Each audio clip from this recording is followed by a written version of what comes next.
When people talk about betrayal, they usually describe it like an explosion. Loud, shocking, over in an instant. But that's not how mine happened. Mine unfolded slowly, like a leak in a pipe behind the wall. Quiet at first, invisible even, until one day the entire house was flooded. My name's Ethan Walker. I used to think I came from one of those families that had everything figured out. The kind you see in those glossy lifestyle magazines. Big houses, lake vacations, polite smiles hiding just enough distance to look sophisticated. My father, Richard Walker, built his fortune the old-fashioned way, with sweat, timing, and the kind of charisma that could turn a room of strangers into believers. And then there was Clara. She came into my life 5 years ago, when everything still felt simple. I met her at a charity gala my father hosted. She was working the event, a volunteer handing out glasses of champagne. I remember the way she laughed when I accidentally spilled one on myself. It wasn't a rehearsed laugh. It felt real, unguarded. That night we talked until the staff started cleaning up around us. She told me she didn't belong in places like that she was just trying to find her way after her mom's passing. I told her I didn't belong there either, that I was just playing the part expected of me. 2 weeks later, we were inseparable. For years, Clara was everything I thought love was supposed to be. Patient, grounded, kind. She hated attention, never asked for anything extravagant, and always encouraged me to stand apart from my father's shadow. When she said, "You're not him, Ethan. You don't have to be," I believed her. Then came the diagnosis. My father had been coughing for months, brushing it off like every other stubborn man does, until the doctor used the word terminal. Lung cancer, stage 4. The world didn't crash that day. It just tilted. Suddenly, everything I cared about shrank to a single point. The hospital room where he sat, hooked to machines that beeped like mechanical heartbeats. Clara was the first person I called, and she was there, always there. She brought him homemade soup, adjusted his pillows, laughed at his dry jokes. Sometimes, when I walked in, I'd find them talking quietly, about books, life, or business, as if they'd known each other for years. I remember thinking, I've never loved her more than now. But love can be a magician. It can make you blind while convincing you that you see everything. After a few months, my father insisted on returning home. He said hospitals made him feel like a ghost in training. So we set up care at the estate. That's when Gerald Price started showing up more often. Gerald was my father's longtime business partner, a man with the polished charm of someone who'd learned early how to smile while lying. My father trusted him like a brother, which meant I had to tolerate him, though every instinct in me said otherwise. He was the kind of person who always touched your shoulder when he spoke to you, not to connect, but to control the space. He wore too much cologne, talked too loud, and always managed to make his generosity sound like a favor you owed him. At first, I thought he was simply helping with my father's affairs, updating documents, arranging meetings, managing accounts. But soon I noticed something that didn't sit right. Clara started staying late after I went home. She said Dad needed her to go over his medications, but I'd see Gerald's car parked outside the study window. When I asked her about it, she smiled like she always did. Soft, reassuring. "He's just helping with the financial stuff your dad doesn't want to burden you with. He told me he trusts me to keep things in order." It sounded reasonable, and maybe that's why I ignored the knot in my stomach that night, the one that would later feel prophetic. One evening, a few weeks before my father's last hospital stay, he asked me to sit with him on the porch. The sun was setting over the property, painting the lake orange and gold. "You've always been a good son, Ethan," he said, staring at the horizon. "Better than I deserved." I smiled weakly. "Don't start talking like that." "I have to. We don't get to pick our goodbyes, but we do get to leave things right." He turned to me then, his eyes sharper than they'd been in months. "There are people who show up in your life because they love you, and people who show up because they love what you have.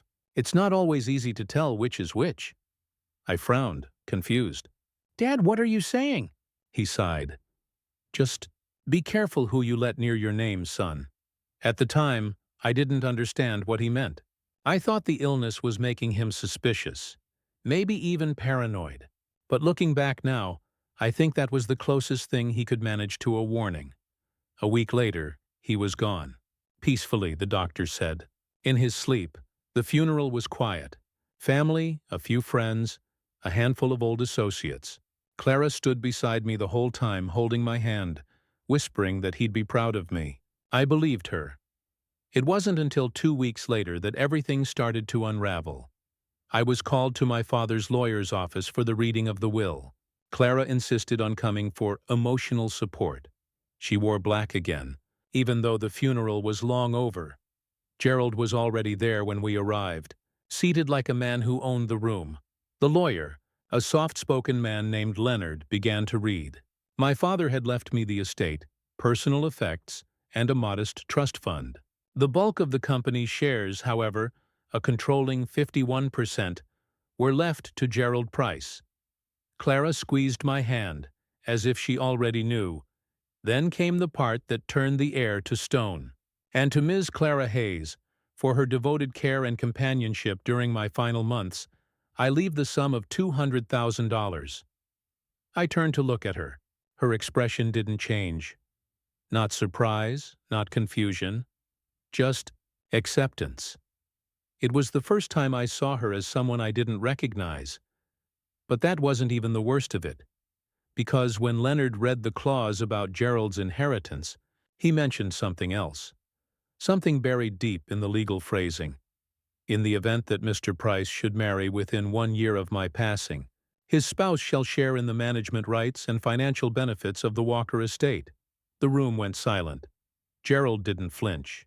Clara didn't breathe.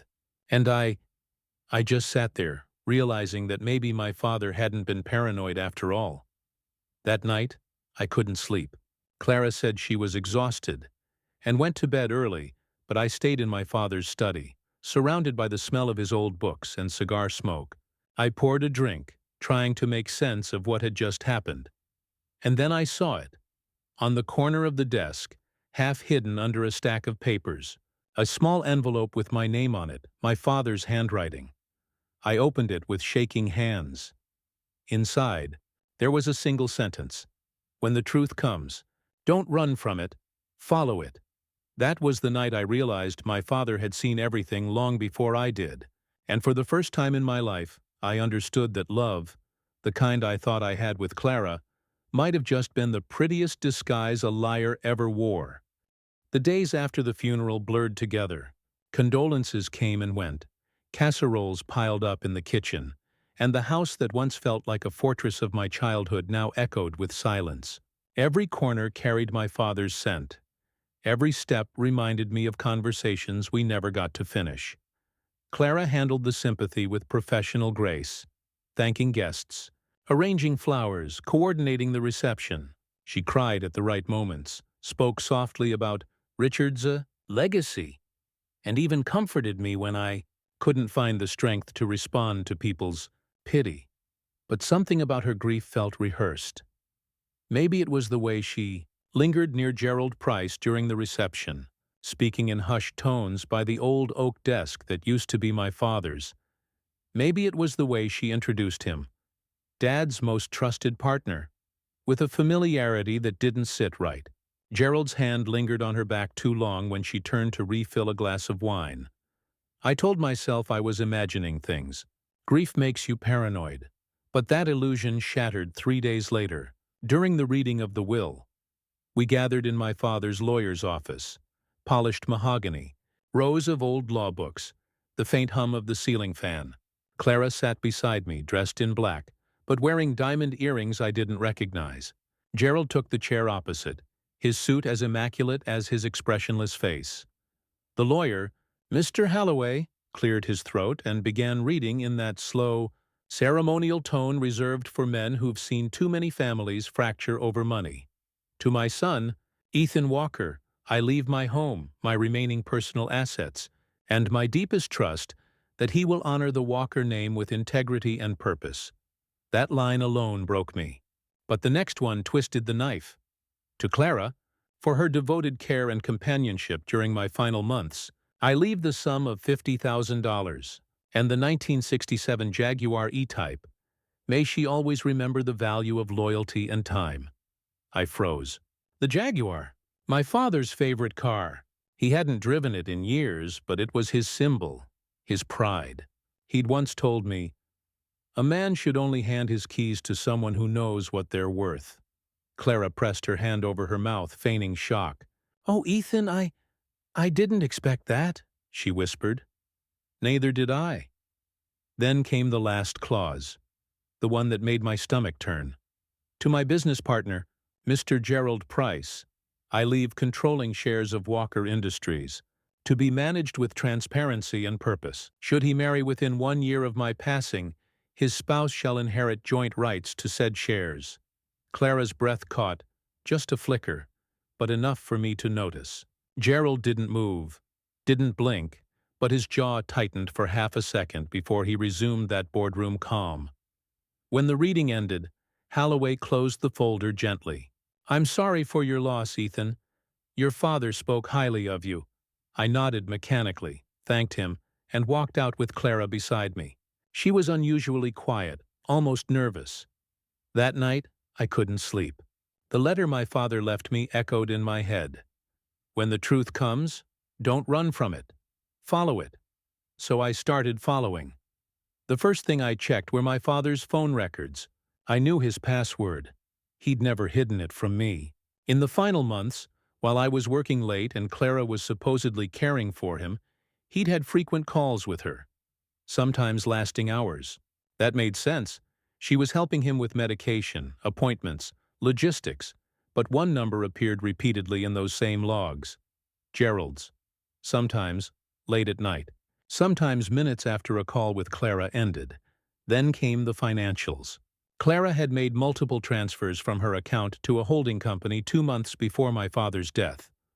Small amounts, 500 here, 1,000 there. But the account name was Price Capital Holdings, one of Gerald's shell companies. My father must have known. He'd always been sharp even when sick. He'd probably seen through her before I did.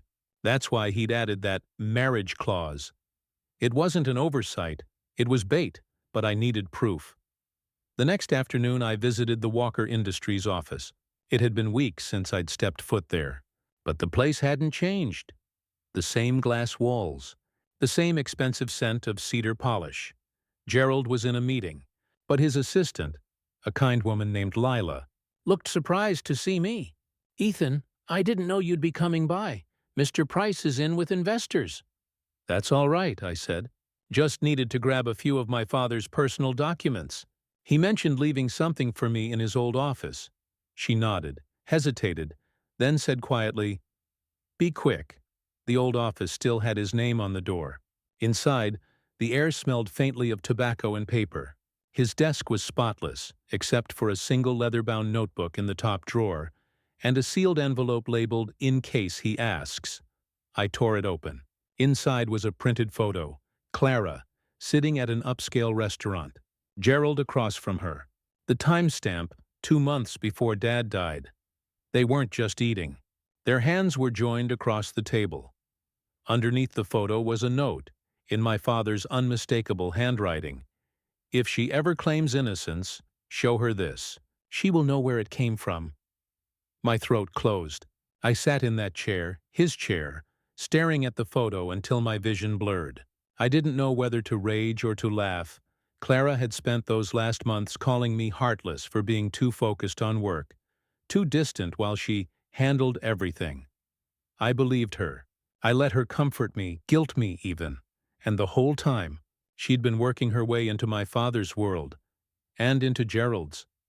When I came home that night, Clara was sitting on the couch, a half-empty wineglass in hand, flipping through old photos of my father's memorial. She smiled faintly when she saw me. "You okay?" she asked softly. I looked at her, really looked, and saw what I'd missed before. Every gesture, every kind word, every tear at the funeral now felt like a performance she'd practiced for months. "Yeah," I said finally. "Just thinking about what comes next." She tilted her head, curious. You mean the company? Yeah, I said, forcing a small smile. The company. Because now I wasn't just grieving my father, I was preparing for war. The days that followed felt like walking through fog, heavy, silent, and disorienting. Every time Clara smiled, I saw the photo from my father's drawer flash in my mind. Her fingers on Gerald's hand, the same fingers that had brushed mine while pretending to comfort me. I didn't confront her immediately. Not yet. Instead, I started documenting. I learned that when people lie this well, emotion only clouds judgment. I needed proof, not rage. I went back to the office under the pretense of reviewing financial transitions for my father's estate. Lila, Gerald's assistant, seemed uneasy. When I asked her how things had been since Dad's passing, she hesitated. "Mr. Price has been different," she said. "He's been meeting privately with legal counsel a lot, and he's had Ms. Clara come in for a few advisory meetings." "Advisory?" I repeated. Lila nodded. "About the succession plan, apparently. She said she was helping finalize some of your father's pending agreements." My pulse quickened. My father had finished all contracts before he passed. I'd seen the files. There was no reason for her to be involved at all. "Lila," I said quietly, "if there's any paperwork or emails mentioning her name, could you send them to me? Just for clarity." She gave me a long look, one that said she already suspected something wasn't right, and then nodded. That night she forwarded me an entire folder of correspondence, emails between Clara and Gerald dating back 6 months before my father died. Most were professional at first. Discussion of estate planning, medical updates, business continuity. But slowly the tone changed. Gerald calling her "dear," Clara signing off with "yours." Hidden among them were encrypted attachments, files with code names like Silverline and C Agreement. One message stopped my breath cold. From Clara H. to Gerald Price. Subject: Proposal Revision. Date: April 3rd. We should finalize the terms before Richard's passing is made public. The legal team needs time to process the spouse clause. Once that's complete, I'll ensure Ethan doesn't contest the transition. You handle the board, I'll handle him. Handle me. It was all there. The manipulation, the precision, the plan. They hadn't just taken advantage of grief. They had orchestrated it. My father's will hadn't been a coincidence. It had been a trap, one they thought they'd escaped. The next morning, I booked a flight to Boston, Gerald's other office, the one he used for investment retreats. I knew Clara had been there once under the pretense of a conference. If there was evidence of their relationship, it would be there. The building was older, tucked away in a quiet district. I bribed the building manager for access to the storage floor, claiming I needed to collect my father's remaining archives. The man didn't ask questions. Money speaks a universal language. Inside the dim archive room, boxes lined the shelves like tombstones of forgotten business deals. One box had Clara's handwriting on it. Charity Documentation 2022. Inside were no charity documents, just printed emails, legal drafts, and receipts, all detailing transfers between Price Holdings and a private account under Clara Hammond. At the very bottom, a glossy envelope caught my eye. Inside was a printed wedding itinerary mock-up. Her name and Gerald's, in looping silver script, dated for September. 3 months after my father's death, my chest tightened. It wasn't just betrayal. It was treason against my family name. I photographed everything, every page, every receipt. Then I called my father's lawyer. "Mr. Holloway," I said, voice steady despite the storm inside me. "I need to request an emergency board session regarding Price's management and the integrity of Walker Industries' transition. Do you have cause?" "Oh, I have cause," I said, "and I'll bring proof." 2 days later, the boardroom was packed. 12 members, most of whom had worked with my father for decades, sat waiting. Gerald entered last, calm and confident, wearing a navy suit and a smirk. Clara followed a few minutes later, dressed in ivory and pearls like she was walking into a movie scene. Not a reckoning. "Ethan," Gerald greeted, "I wasn't aware you'd called this meeting. What's the purpose?" I placed a folder on the table. Transparency, I said evenly. The board's murmurs quieted as I projected the emails onto the screen. Every one of them. Clara's messages, the financial transfers, the draft marriage contract. At first Gerald tried to laugh it off. These are fabricated, he said, his voice a fraction too high. Ethan, you've clearly misunderstood. Save it, I cut in. You've been siphoning company funds and using my father's estate to build your own safety net. You thought marrying her would cement your claim. My father saw through you both. Clara finally spoke, her tone brittle. Ethan, you're grieving. You're twisting things. Really? I pulled out the photo from my father's desk, sliding it across the table toward her. Because this looks pretty straightforward. Her hand trembled. Her face went pale. I kept going. You seduced my dying father's partner for access. You manipulated him into adding that clause. You thought I'd fold, that I'd let guilt blind me. But he warned me. He left me everything I needed to burn this lie down. Silence filled the room. Every pair of eyes was on her now. Gerald's mask cracked. Clara, you said he'd... I didn't think he'd... She stammered, but the damage was done. I turned to the board. My father built this company on trust, and I'll be damned if I let it rot in the hands of the people who betrayed him. When it was over, Gerald was escorted out of the building by security. Clara tried to follow me into the hallway, tears streaking her makeup. Ethan, please, it's not what you think. It's exactly what I think, I said quietly. You played your part too well. She reached for my hand, desperate. I loved you. I looked at her, the woman I'd once thought was my future, and said, You loved what came with me, and now it's gone. She collapsed against the wall, sobbing, but I didn't look back. That night, I sat alone in my father's study. For the first time in weeks, I could breathe. The air felt cleaner. Among the documents I'd recovered, one more letter waited. Sealed, with my name written in his familiar, steady script.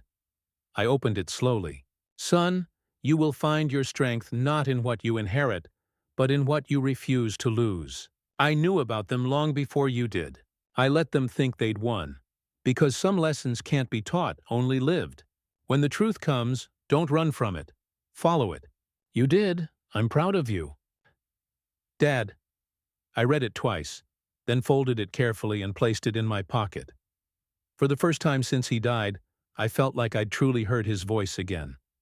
The storm had finally passed, but the silence it left behind was deafening. For days after the board meeting, I wandered through my father's estate in a daze.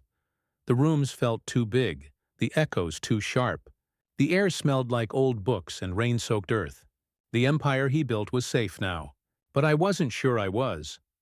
Gerald's removal from Walker Industries made headlines. The story broke like wildfire. Corporate partner exposed in estate fraud. Investors panicked for 48 hours, then steadied when I released a statement promising transparency and reform. Clara vanished from public view. Her social media went dark. Her apartment emptied overnight. I thought that was the end of it. But closure, I learned, isn't silence. It's the absence of need for revenge. And I wasn't there yet. A week later, I received a small box at my doorstep. No return address. Inside was a silver key and a note written in a familiar hand. He wanted you to have this when it was over. Mr. Halloway. The key had the number 47 engraved on it. It took me a moment to recognize it. The safe deposit box number from my father's old bank. That night, I went there alone. The banker led me to a quiet room lined with private booths and thick velvet curtains. Inside box 47 was a single folder and a leather journal bound with a thin red ribbon. The folder contained property deeds, not for the estate, but for a small cottage by the coast. I'd never seen it before. The journal was heavier, worn at the edges. On the first page, my father's handwriting greeted me again. If you're reading this, the storm has passed. You've seen the truth for what it is. Now it's time to remember who you are beyond it. The journal was part diary, part letter. He had written about his early years, when he started Walker Industries, when he met my mother, when he first hired Gerald. There was one entry dated 6 months before his death. I know they think I don't see what's happening. Gerald has grown greedy. Clara lost in her reflection. But Ethan, he still sees people as they are. That's why I can't shield him from this. He must learn what betrayal costs, so he can learn the worth of truth. I closed the journal and stared at the words for a long time. My father hadn't been blind. He'd orchestrated their downfall with precision, not out of vengeance, but to make me stronger. The cottage was in a quiet seaside town 2 hours north. I drove there the next day, the highway unfolding like a silver ribbon beneath the morning sun. When I arrived, the house stood on a hill overlooking the ocean. White walls, blue shutters, and a porch that creaked when I stepped on it. It smelled faintly of salt and cedar. Inside, the rooms were simple. Bare furniture, a few photos of my mother, and one framed picture on the mantel. Me as a child, holding my father's hand on this very shore. It hit me then. He'd brought me here once, long ago, a memory buried under years of noise. I sat on the porch until sunset, watching waves crash against the rocks below. For the first time since everything began, I didn't feel angry, just quiet. Over the next few weeks, I began rebuilding my life piece by piece. I took control of Walker Industries fully, not as a legacy, but as a responsibility. I closed the unnecessary branches, started scholarships in my father's name, and restructured the board to include people who had been overlooked, the loyal employees who had kept the company standing through the chaos. But more than that, I rebuilt myself.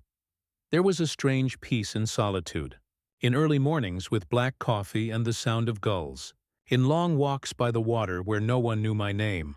I even started writing, notes at first, then pages, the story of everything that happened, not to publish, just to remember. Sometimes I caught myself thinking about Clara, wondering if she regretted it.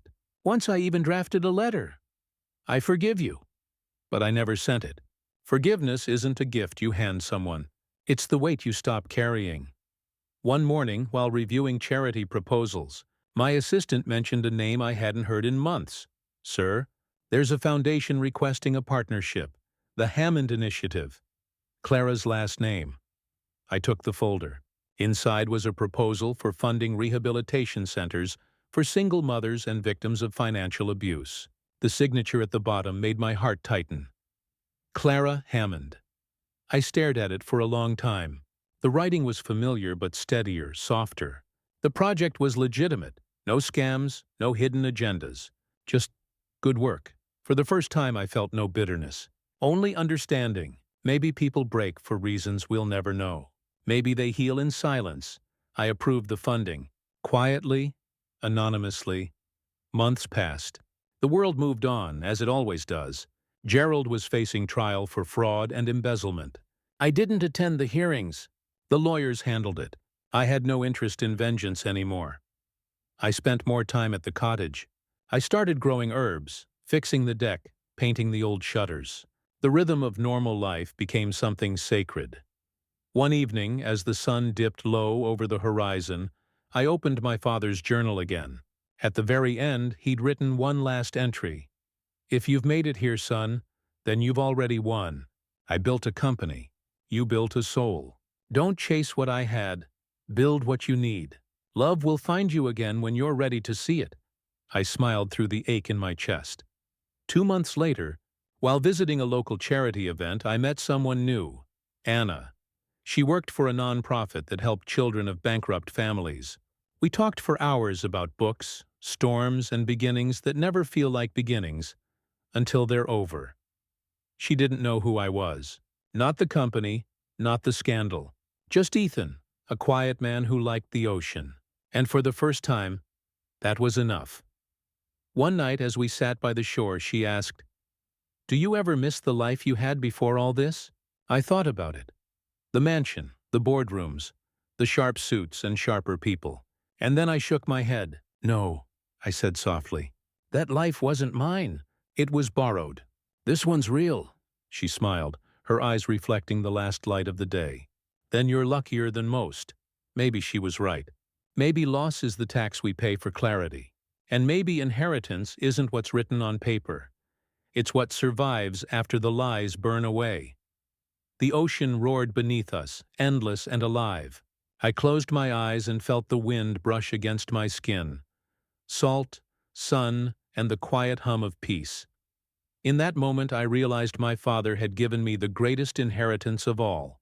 Not wealth, not vengeance, but freedom.